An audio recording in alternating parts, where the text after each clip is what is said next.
This week on the Brian Murray Show, the advantage of first-time home buyers. Also, this week on the Brian Murray Show, what's happening in the market, Hoboken and Jersey City. Welcome to the Brian Murray Show, a real estate show, New Jersey style.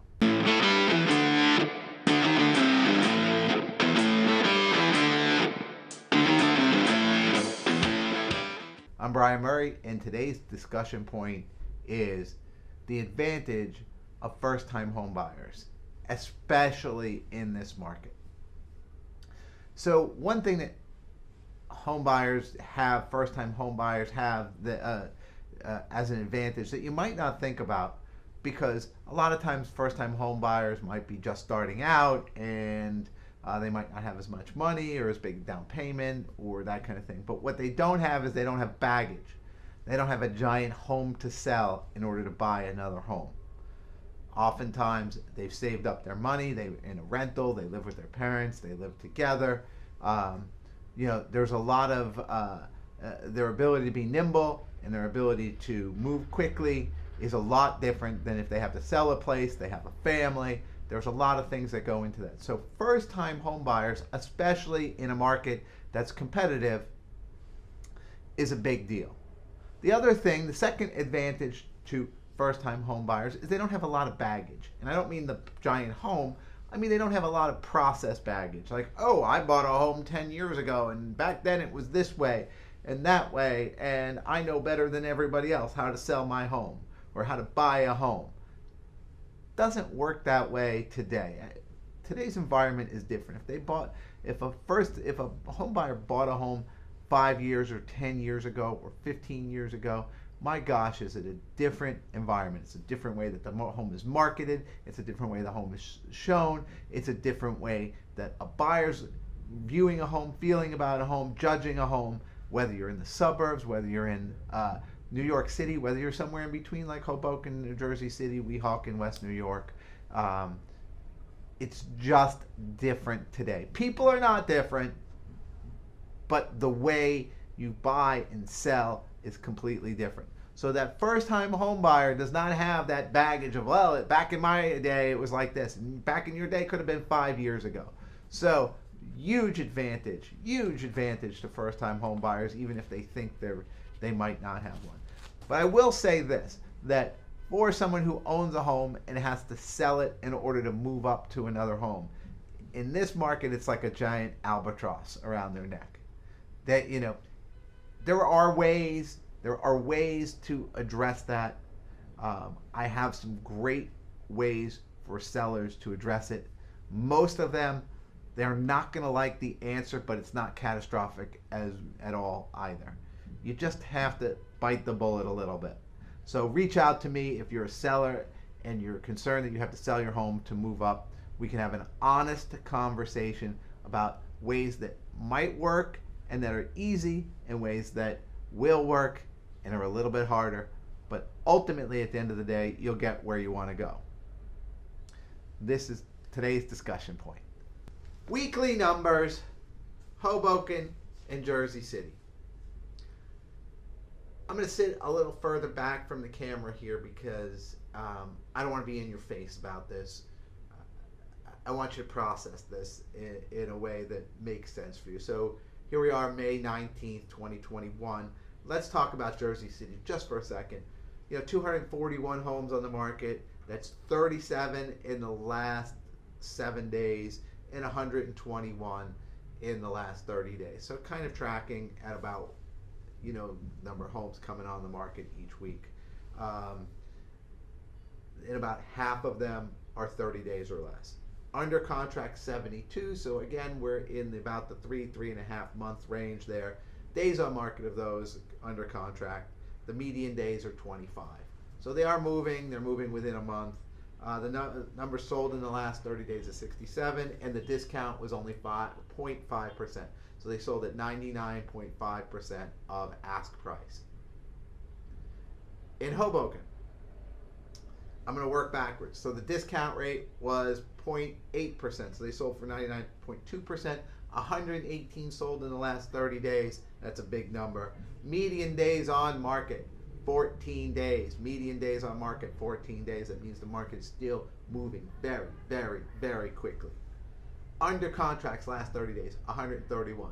Boom, 131. Available currently 224, 57 in the last 7 days, 129 in the last 30. So well over half of the homes are 30 days or less. But time out. I buried the lead. The lead in there was the number of homes in the last 7 days. 57 homes in the last 7 days. If you look at it, there's only 129 in the last 30 days. So that means that there are about 80 homes that came on the market in the 3 weeks prior, the 23 days prior, and then 57 in the past week. What does that mean? In a typical market, that might mean that the dumb money is coming into the market. The dumb seller is coming into the market. Hey, look at the prices. We better get in here and put our home on the market just because it's high. I've seen this with a couple of units already. I'm not going to mention names, but if you want to go back and look 6 months ago, they were on the market and they were priced at a different price point, and they weren't selling. They were on the market a year ago. They were on the market a year and a half ago, and now all of a sudden they're back in the market thinking they're asking for prices that they didn't get a year and a half ago. It's just dumb money. It's the dumb money in the market. Now, having said that, that would be a red flag for me that, hey, the dumb money's coming in. Good stuff is still going to sell at a proper price, but people are just kind of flooding the market. Having said that, the big unknown is the I word that you're hearing, inflation. What is inflation going to have as an impact on this market? The double I, inflation impact. I am not an economist. I am not, I'm not an accountant.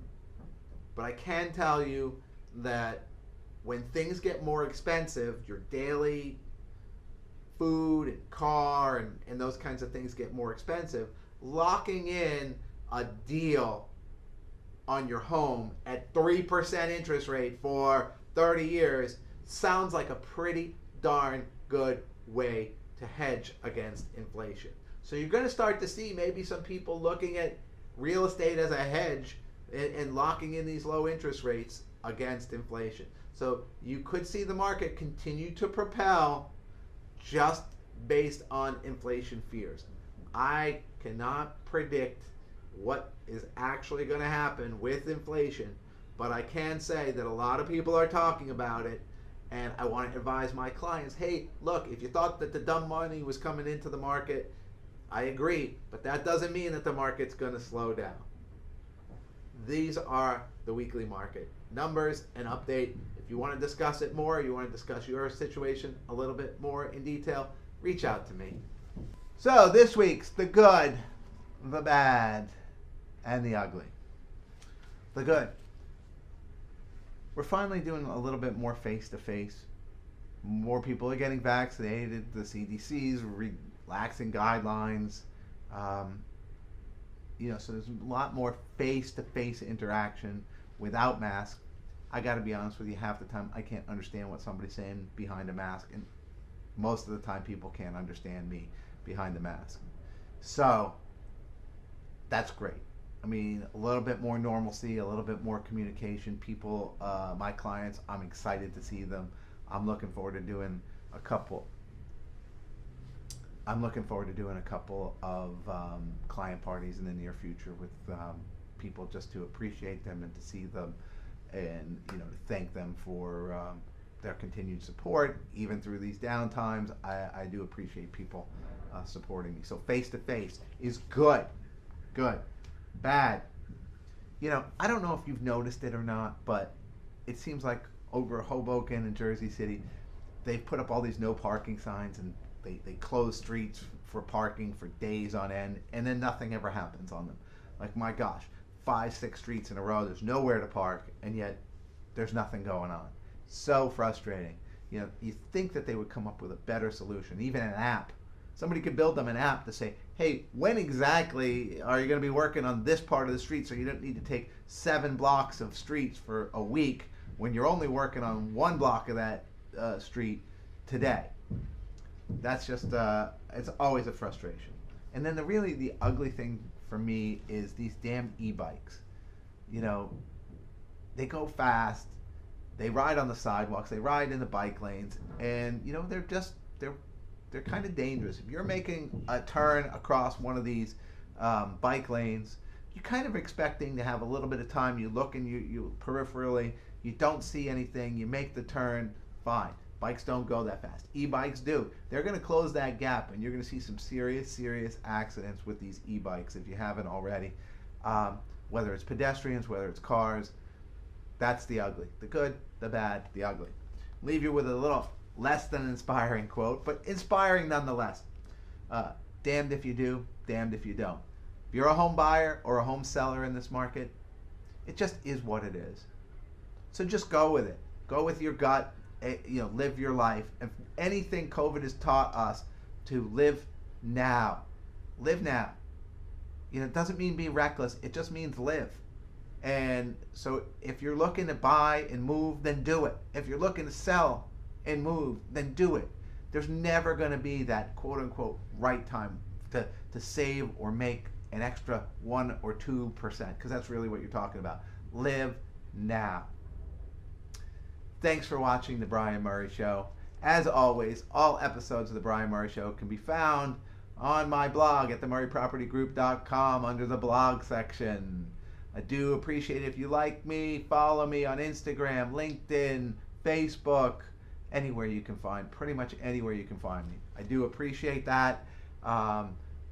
Do reach out to me. If you have any questions, definitely reach out to me. And if there's anything that you disagree with, directly reach out to me and I'll show you why you're wrong.